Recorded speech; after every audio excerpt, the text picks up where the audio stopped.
बघताय की मुंबई पुण्यामध्ये अदानी ग्रुप असेल, एल&टीचा ग्रुप असणार आहे, टाटाचा ग्रुप असेल, हे सगळे मोठे उद्योगपती आहेत.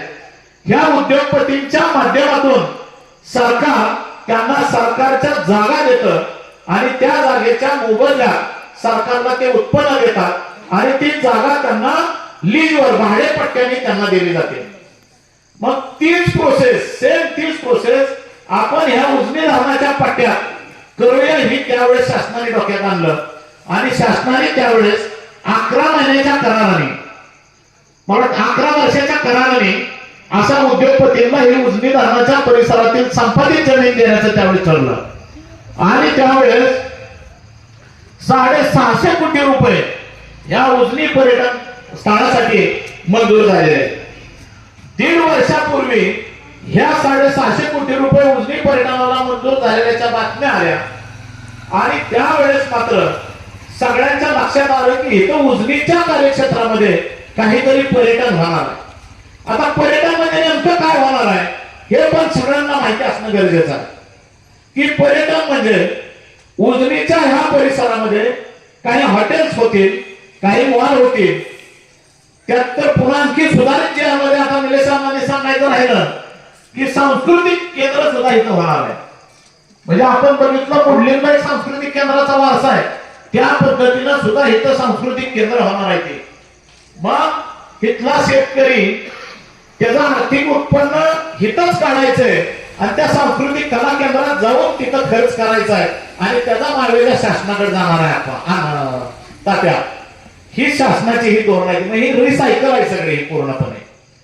मग ही पर्यटनाला कोण येणार आहे? पुण्या मुंबईवरनं ज्यांना शनिवार रविवारच्याला सुट्ट्या असते त्या ही सगळी माणसं इथं येणार, इथं 2 दिवस मौज मजा करणार आणि निघून जाणार आहे. अशा पद्धतीनं हे उजनी पर्यटन करायचं ही शासनाने घाट घातला. त्या दरम्यान आता बाळासाहेबांनी सांगितलं सोलरचं. या महाराष्ट्र सरकारने सोलर सिस्टीमवर लाईट तयार करायचा हा सुद्धा देशातला पहिला पायलट प्रोजेक्ट म्हणून आपल्या महाराष्ट्र शासनाने स्वीकारलेला आहे आणि त्याचं बक्षीस सुद्धा मला वाटतं मागच्याच महिन्यामध्ये या राज्याचे मुख्यमंत्री देवेंद्रजी फडणवीस साहेबांनी बाहेरच्या देशात जाऊन टोटल जगाच्या कॅल्क्युलेशन मध्ये एका छोट्या राज्याने एवढा सोलरचा पायलट प्रोजेक्ट घेतलेलं हे महाराष्ट्राचं राज्य आहे म्हणून त्यांना तिथं त्यावेळेस त्यांचा सत्कार आणि पुरस्कार सुद्धा आपल्याला त्यावेळेस मिळाला. की सोलरची ही योजना चांगली आहे की कशासाठी चांगली आहे की लाईटला पर्याय म्हणून सोलर काढलेला आहे त्या बाबतीत दुमत नाही. की आमच्या शेतकरी संघटना वेगवेगळ्या चळवळीतली सगळी मंडळी गेल्या 25 वर्षापासून शासनाकडे सातत्यानं भांडत होती. की काय भांडत होती की आम्हाला दिवसा लाईट द्या. म्हणून शासनाने त्यावेळेस पर्याय काढला की दिवसा लाईट जर तुम्हाला पाहिजे असेल तर आपण सोलर सिस्टीमवर शेतकऱ्यांना ती लाईट पुरवू. आता बाळासाहेबांनी सांगितलं की सोलरची काय कंडिशन आहे ते आणि खरं वास्तव आहे की सोलरची जी लाईट तयार होती ती कमी दाबाची लाईट आहे. त्यामुळं जेवढ्या पटीत तुमच्या 7.5ची मोटर असेल 5ची मोटर असेल तिला जेवढी लाईट पाहिजे आणि जेवढ्या आरपीएम मध्ये ती मोटर जेवढ्या स्पीडने फिरल तेवढ्या पटीत तुम्हाला पाण्याचा डिस्चार्ज मिळतो. पण आज सोलरवरच्या पाण्यातला डिस्चार्ज मिळत नसल्यामुळे तुमचं ड्रिपला सुद्धा स्पीड येत नाही. आज अशी वस्तुस्थिती आहे. त्यामुळे लोकांमध्ये सोलरच्या बाबतीत सुद्धा शासनता तयार झालेली आहे. म्हणून सोलरला पर्याय हा लाईट आणि सोलर हे दुय्यम असलं पाहिजे ही सुद्धा भूमिका रास्त आहे. मग आता सोलरला जमिनी, आता निलेश अण्णांनी सांगितलं की सोलरला ज्या जमिनी आहेत त्या सगळ्या वन खात्याच्या जमिनी आहेत, त्या गायरांच्या जमिनी आता शासन घ्यायला लागलंय. मी मागच्या 15 दिवसापूर्वी बीडला आमच्या संघटनेच्या माध्यमातून काही निवडी होत्या तिथं मी गेलतो.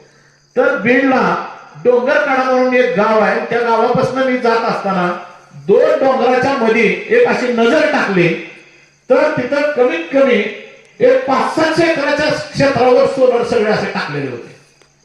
एका हॉटेलवर गेल्यानंतर विचारलं अरे हे कोणाचा प्रोजेक्ट आहे. मग त्यांनी संबंधित मंत्री महोदयांची आम्हाला नावं सांगितली.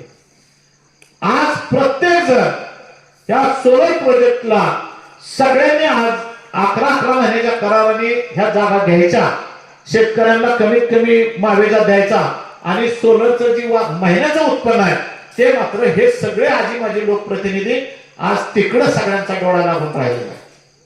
आणि त्याच अनुषंगाने आपल्या इथं सुद्धा आज उजनी धरणाच्या पाण्यावर तरंगता सोलार प्रोजेक्ट हा आपल्याकडे येणार आहे. आता मला मच्छीमार बांधव जर इथं समोर असतील तर त्यांनी जागरूकतेने लक्ष द्यायला हरकत नाही की तरंगता सोलार जो इथं होणार आहे ह्या पाण्यामध्ये 3000 एकराचा जो एरिया आहे की 3000 एकर त्यांनी कशावरून काढले, वरून जीपीएस सिस्टीमद्वारे उजनीच्या भिंतीपासून 3000 एकराचा एरिया पूर्णपणे सोलरच्या प्लेट त्या पाण्यावर बसणार आहे. मग 3000 एकराचा एरियाची लांबी किती आहे ही ज्यावेळेस आम्ही मीटिंग मध्ये ज्यावेळेस होतो त्यावेळेस काही विचारणा माझ्याकडनं ज्यावेळेस झाल्या त्यावेळेसची ती लांबी 5 ते 7 किलोमीटर आहे. मग 7 किलोमीटरची जर लांबी आली तर आपल्या माढा तालुक्यातली ही 5 गावं आहेत, उजनी, शिराळ, सुरली, फुटजळगाव आणि अकोला. हा पूर्णपणे ह्या पाण्याच्या कडचा सगळा हा 5 किलोमीटरचा 7 किलोमीटरचा पट्टा आणि प्लस पलीकड कांदळगावचं सगळं शिवार, हे सगळं शिवार प्रतिबंधित क्षेत्र म्हणून होणार, प्रोहिबिटेड क्षेत्र की तिथं कोणालाही जायला निषिद्ध असणार आहे, बंदी असणार आहे. अशा पद्धतीनं ह्या शासनाने आता तरंगता सोलर सिस्टीम काढलेली आहे. आणि मग 8 ऑक्टोबर 2025 ला एक जाहीर आला शासनाचा. त्या जाहीरच्या सगळी माणसं इथं येणार, इथं 2 दिवस मौज मजा करणार आणि निघून जाणार आहे. अशा पद्धतीनं हे उजनी पर्यटन करायचं ही शासनाने घाट घातला. त्या दरम्यान आता बाळासाहेबांनी सांगितलं सोलरचं या महाराष्ट्र सरकारने सोलर सिस्टीमवर लाईट तयार करायचा हा सुद्धा देशातला पहिला प्रोजेक्ट, पायलट प्रोजेक्ट म्हणून आपल्या महाराष्ट्र शासनाने स्वीकारलेला आहे. आणि त्याचं बक्षीस सुद्धा मला वाटतं मागच्याच महिन्यामध्ये या राज्याचे मुख्यमंत्री देवेंद्रजी फडणवीस साहेबांनी बाहेरच्या देशात जाऊन टोटल जगाच्या कॅल्क्युलेशन मध्ये एका छोट्या राज्याने एवढा सोलरचा पायलट प्रोजेक्ट घेतलेलं हे महाराष्ट्राचं राज्य आहे म्हणून त्यांना तिथं त्यावेळेस त्यांचा सत्कार आणि पुरस्कार सुद्धा आपल्याला त्यावेळेस मिळाला. की सोलरची ही योजना चांगली आहे की कशासाठी चांगली आहे की लाईटला पर्याय म्हणून सोलर काढलेला आहे त्या बाबतीत दुमत नाही. की आमच्या शेतकरी संघटना वेगवेगळ्या चळवळीतली सगळी मंडळी गेल्या 25 वर्षापासून शासनाकडे सातत्यानं भांडत होती की काय भांडत होती की आम्हाला दिवसा लाईट द्या. म्हणून शासनाने त्यावेळेस पर्याय काढला की दिवसा लाईट जर तुम्हाला पाहिजे असेल तर आपण सोलर सिस्टीमवर शेतकऱ्यांना ती लाईट पुरवू. आता बाळासाहेबांनी सांगितलं की सोलरची काय कंडिशन आहे ती, आणि खरं वास्तव आहे की सोलरची जी लाईट तयार होती ती कमी दाबाची लाईट आहे. त्यामुळं जेवढ्या पटीत तुमच्या 7.5ची मोटर असेल 5ची मोटर असेल तिला जेवढी लाईट पाहिजे आणि जेवढ्या आरपीएम मध्ये ती मोटर जेवढ्या स्पीडने फिरल तेवढ्या पटीत तुम्हाला पाण्याचा डिस्चार्ज मिळतो. पण आज सोलरवरच्या पाण्याला डिस्चार्ज मिळत नसल्यामुळे तुमचं ड्रिपला सुद्धा स्पीड येत नाही. आज अशी वस्तुस्थिती आहे. त्यामुळे लोकांमध्ये सोलरच्या बाबतीत सुद्धा शासनता तयार झालेली आहे. म्हणून सोलरला पर्याय हा लाईट आणि सोलर हे दुय्यम असलं पाहिजे ही सुद्धा भूमिका रास्त आहे. मग आता सोलरला जमिनी, आता निलेश अण्णांनी सांगितलं की सोलरला ज्या जमिनी आहेत त्या सगळ्या वन खात्याच्या जमिनी आहेत, त्या गायरांच्या जमिनी आता शासन घ्यायला लागलंय. मी मागच्या 15 दिवसापूर्वी बीडला आमच्या संघटनेच्या माध्यमातून काही निवडी होत्या तिथं मी गेलतो. तर बीडला डोंगरकाडा म्हणून एक गाव आहे, त्या गावापासून मी जात असताना 2 डोंगराच्या मध्ये एक अशी नजर टाकली तर तिथं कमीत कमी एक 500 एकराच्या क्षेत्रावर सोलर सगळे असे टाकलेले होते. एका हॉटेलवर गेल्यानंतर विचारलं अरे हे कोणाचा प्रोजेक्ट आहे. मग त्यांनी संबंधित मंत्री महोदयांची आम्हाला नावं सांगितली. आज प्रत्येक जण या सोलर प्रोजेक्टला सगळ्यांनी आज 11 महिन्याच्या कराराने ह्या जागा घ्यायच्या, शेतकऱ्यांना कमीत कमी मावेजा द्यायचा आणि सोलरचं जी महिन्याचं उत्पन्न आहे ते मात्र हे सगळे आजी माझे लोकप्रतिनिधी आज तिकडं सगळ्यांचा डोळा लागून राहिलेला आहे. आणि त्याच अनुषंगाने आपल्या इथं सुद्धा आज उजनी धरणाच्या पाण्यावर तरंगता सोलार प्रोजेक्ट हा आपल्याकडे येणार आहे. आता मला मच्छीमार बांधव जर इथं समोर असतील तर त्यांनी जागरूकतेने लक्ष द्यायला हरकत नाही की तरंगता सोलार जो इथं होणार आहे ह्या पाण्यामध्ये 3000 एकराचा जो एरिया आहे की 3000 एकर त्यांनी कशावरून काढले, वरून जीपीएस सिस्टीमद्वारे उजनीच्या भिंतीपासून 3000 एकराचा एरिया पूर्णपणे सोलरच्या प्लेट त्या पाण्यावर बसणार आहे. मग 3000 एकराचा एरियाची लांबी किती आहे ही ज्यावेळेस आम्ही मीटिंग मध्ये ज्यावेळेस होतो त्यावेळेस काही विचारणा माझ्याकडनं ज्यावेळेस झाल्या त्यावेळेसची ती लांबी 5 ते 7 किलोमीटर आहे. मग 7 किलोमीटरची जर लांबी आली तर आपल्या माढा तालुक्यातली ही 5 गाव आहेत, उजनी, शिराळ, सुरली, फुटजळगाव आणि अकोला.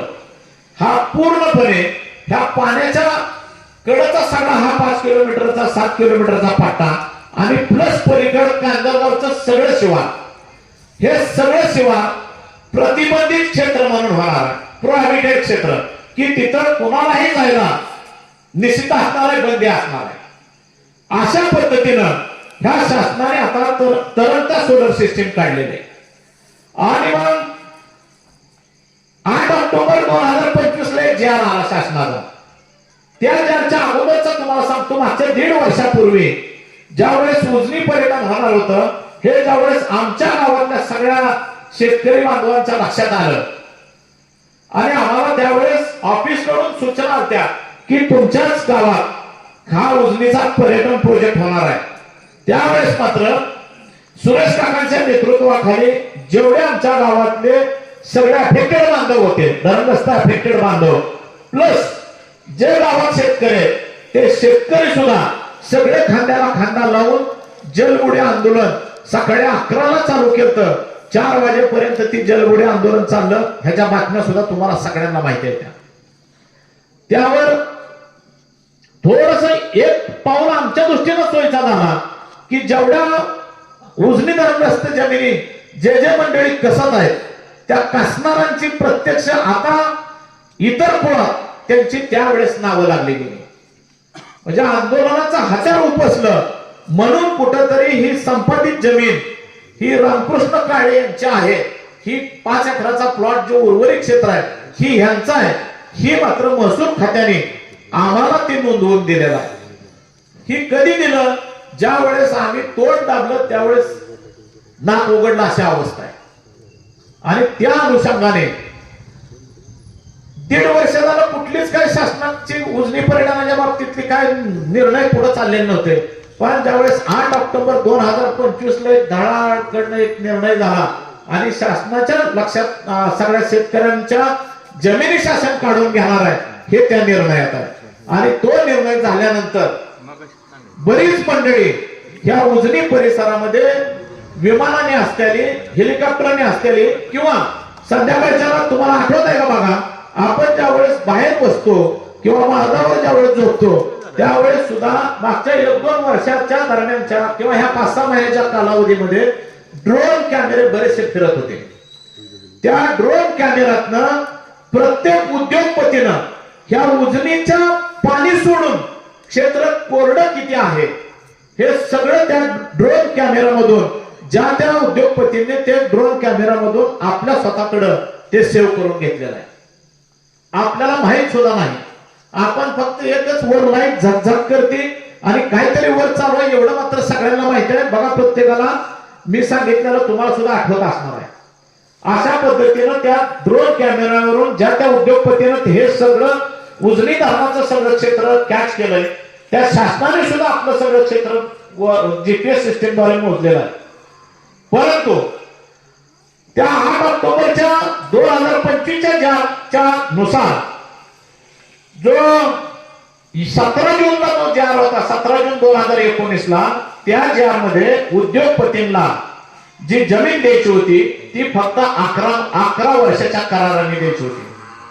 आणि त्यावेळेस 650 कोटी रुपये शासनाकडून मंजूर झालेले.